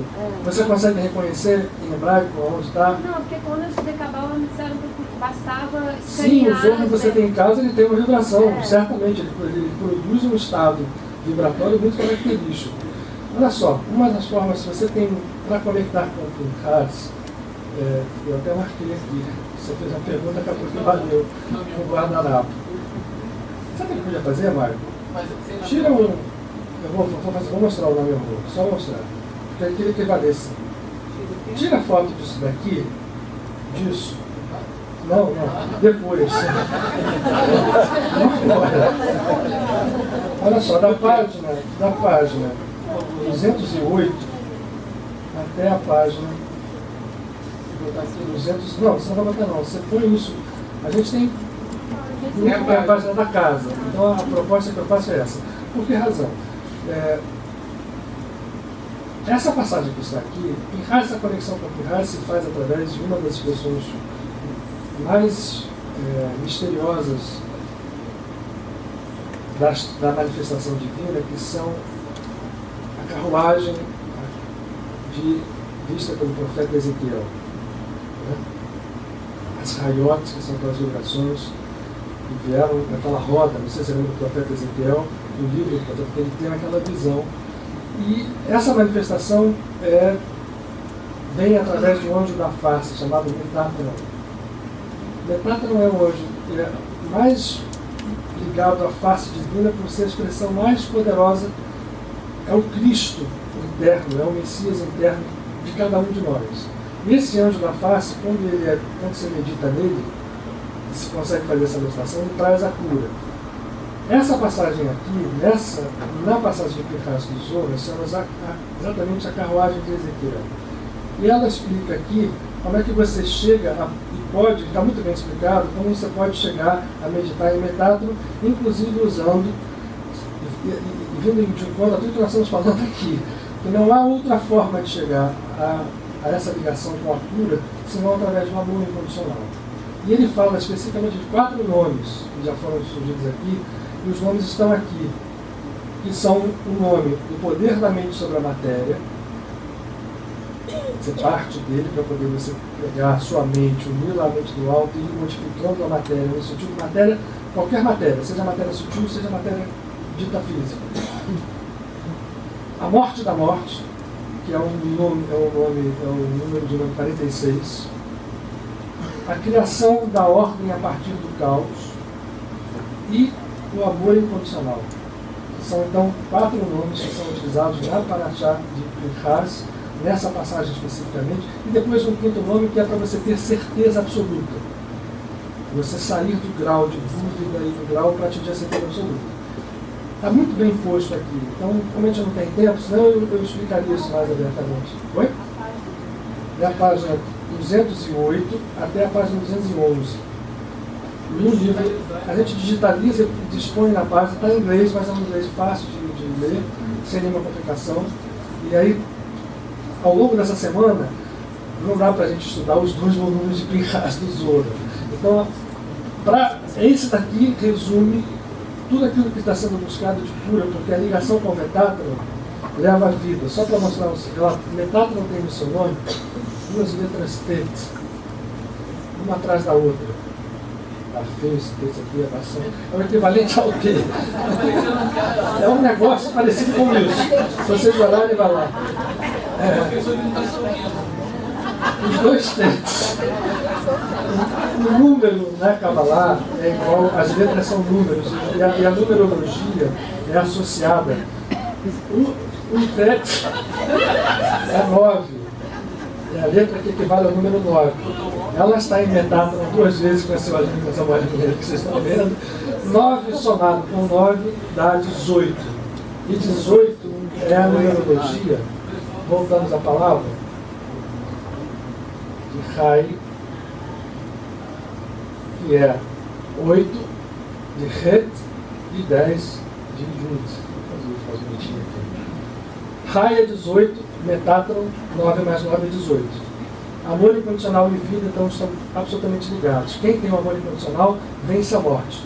Vence, inclusive, e aí que é uma coisa mais interessante, domina a morte, inclusive a morte física. Tem exemplos aí, Jesus é um, Mahavatar Baba é outro. Se vocês forem lá ler uma autobiografia de Miojo, vão ver uma passagem que o nos conta como Mahavatar Baba aparece para Rangopal, um dos seus discípulos. Ele percebe uma cena em que Babaji quer ir embora, largar o corpo físico, entrar no Nirvana, e a irmã dele diz, não faz isso, então, mas então tá bom, eu vou manter esse corpo, é um corpo físico um pouco diferente do nosso, bem mais sutil, mas ele se mantém corporificado, materializado, enquanto a humanidade precisar. Mas a morte não tem mais influência sobre eles. Então o Metatron é o anjo, ou a figura angélica que nos leva ao encontro da vida, que é Rai, a letra Het. Bom, embrião, parece um embrião de um peixinho dentro do útero. Mas olha, na verdade, a forma da letra é exatamente isso, é um útero. É um útero cósmico onde o receptor recebe a força divina e a transforma em vida verdadeira. Por isso são dois. É o único anjo que tem esta, na sua escrita, essas duas letras, uma colada na outra. O Metatron tem no meio da palavra, os dois T's. Bom, o que eu não falei é isso aqui, ó. Mostra lá. Na semana que vem, a gente vai usar, e aí respondendo um pouco da pergunta da Mariana. Deixa eu só explicar o seguinte, porque isso aqui, ocidental, o som, tudo é som, tudo é verbo. E os mantras são uma das coisas importantíssimas para a gente entrar em estados de realização de estados superiores, são os mantras. Deixa eu contar isso que vocês vão ver aqui, alguns de vocês já devem conhecer. Isso é um canto feito por devotos budistas japoneses de um mantra chamado Nam-myoho Renge-kyo. Quem conhece a Tina Turner sabe que ela era devota e ela usava esse mantra. Esse mantra, ele é a tradução em chinês e japonês, que está contido no Sutra de Lótus, e foi trazido pelo Buda no século XIII. Esse século XIII foi fantástico. Francisco de Assis estava aqui, o mundo estava ali, e lá no Japão e na China, Nichiren Daishonin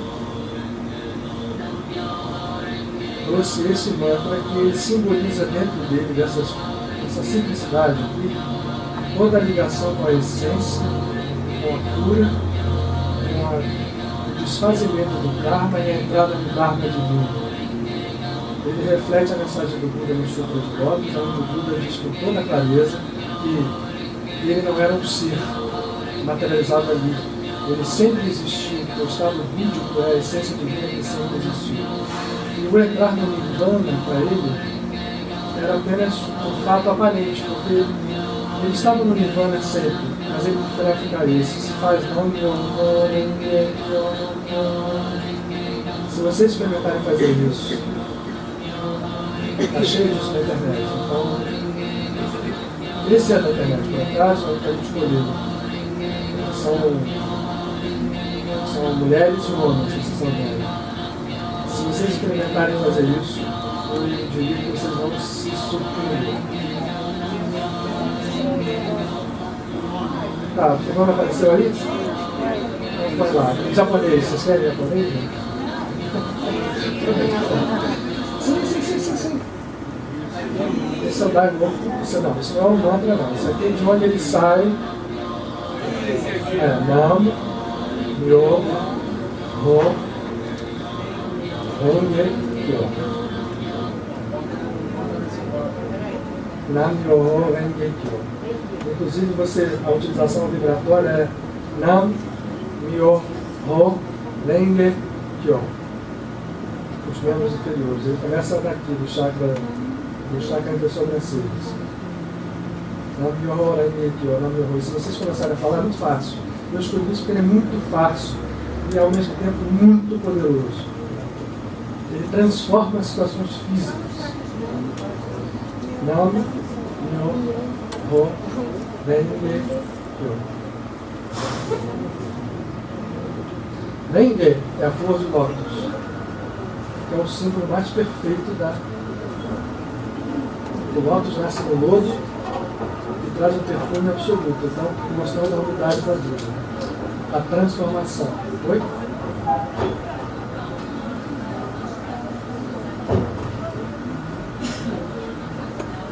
Porque esse mantra ele tem um poder absurdo. O Buda não deixou esse mantra à toa e na verdade isso aqui está em japonês ou está em sânscrito, mas você vê como todas as línguas são sagradas. E as línguas simbolistas, como o japonês e o chinês, têm muita força em si mesmas, né? E trazem o poder criador do verbo. E isso daqui é tão forte que se desenvolveu toda uma escola dentro do budismo japonês em relação ao poder desse nome. A partir de Nichiren Daishonin, existem. Isso foi trazido para o Ocidente, por exemplo, por um monge budista no século XX, que viveu e trouxe para os Estados Unidos, depois levando isso, mostrando a força desse mantra como um condensador, dentro dessa simplicidade de todas as energias disponíveis atualmente ao nosso estado vibratório para nos levar a estados melhores. Isso aqui ajuda a romper traumas, ajuda a gente a ficar mais calmo, ajuda a gente a resolver situações de dúvida, situações de desespero. Eu convido vocês a experimentar. Vale a pena. Eu já experimentei e posso confirmar a vocês que não tem problema. Tá? Sem saber no significado. Não pense. Na hora que estiver falando, não pense no significado. Aí você vai, quando você treina, você vai ver que naturalmente você vai ser levado a acelerar e diminuir a velocidade dele. E não procure fazer isso constantemente.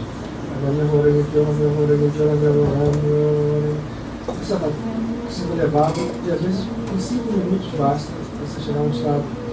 Tem gente que faz 5 horas, mas não precisa. Tá? Basta você fazer um estado de concentração e mergulho, que é um mantra poderosíssimo.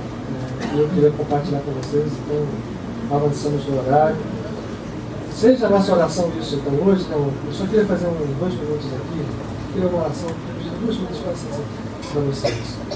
Eu hoje queria falar com uma pessoa muito querida nossa, a Andrea Betts, que foi uma das fundadoras da casa, desencarnou hoje pela manhã. E ela tem uma responsabilidade muito grande no surgimento da Casa de Família, no seu desenvolvimento, e se dedicou, enquanto esteve aqui, o tempo que pôde, com todo o seu carinho, com tudo que ela podia fazer. Ela hoje deixa o mundo e a gente queria fazer nesse momento uma homenagem e pedir que a nossa oração se dirija a ela com todo o coração, para que ela possa, como a gente certamente sabe que vai ser, partir desse mundo levada, né, a planos de esclarecimento para colher os frutos que ela plantou aqui. Então vamos só abaixar a luz. Pode pôr. Né? Deixa o mantra com a música que está ali. Pode deixar o mantra. Que essa força, essas palavras que estão sendo ditas, nesse momento, sirvam como canal do verbo, para que a luz divina se manifeste nessa assembleia de aprendizes que hoje foi composta aqui. Que cada um de nós seja um coração vibrando a busca desse amor absoluto, tudo cura, que tudo transforma, que tudo renova, que desfaz o mal, porque não reconhece o mal como mal, e faz com que a dinâmica, a pureza, o amor absoluto, ainda muito longe da nossa consciência, pouco a pouco vai se manifestando, curando nesta paraxá de Pinchas, que a nossa alma seja curada, para que o nosso corpo reflita em plenitude essa cura, para que a nossa vida reflita em plenitude essa cura. Quando a unidade se manifesta, todos os nossos amados, nossos filhos, nossos pais, maridos, mulheres, amigos, e aqueles que pensam ser nossos inimigos, todos são um só. Nós queremos manifestar a força dessa unidade, desse poder, desse amor, dessa vitória. Clamar com absoluta consciência o nosso estado absolutamente incorruptível de filhos e filhas do Eterno.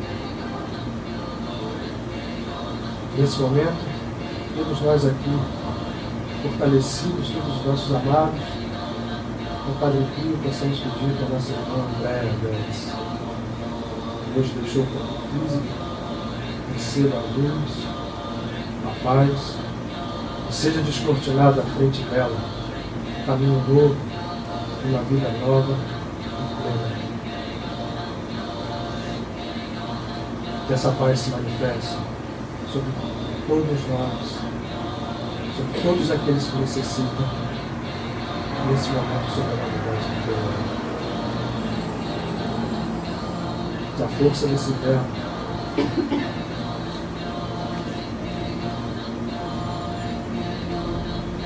realize a sua vida.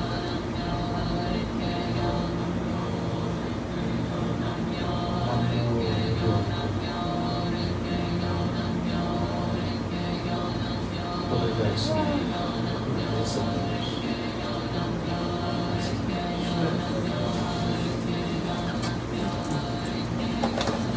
Obrigado, gente. Desculpa aí passar da hora. 15 minutos.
Olha só, gente, a gente tem um canal no YouTube com as palestras, já tem 31 palestras lá. Eu vi, eu pensei que era de hoje, mas até o fim do mês vamos ter 100 palestras lá. É só entrar no canal da Casa de Padre Pio. a palestra de hoje foi de 2011.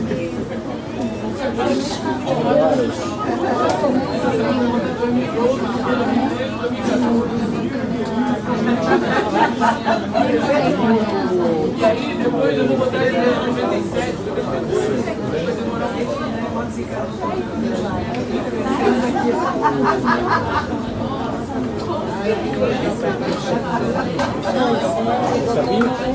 Eu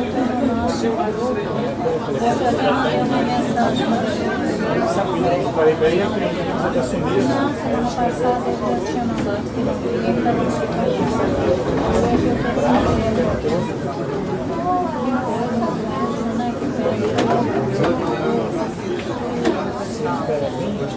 Tá com boa, eu vou ligar pra ele amanhã.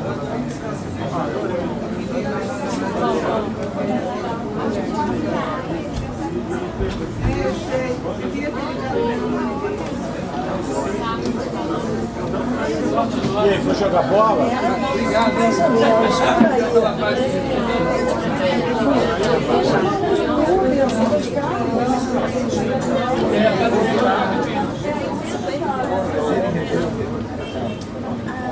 Vai pro irmão Manuel. Aqui o do Barbadinho. Segura tua onda aí, viu? É você mesmo, é você mesmo. Não é o Manuel, não. Você que é o primeiro. Sobrou pro Emanuel. Isso.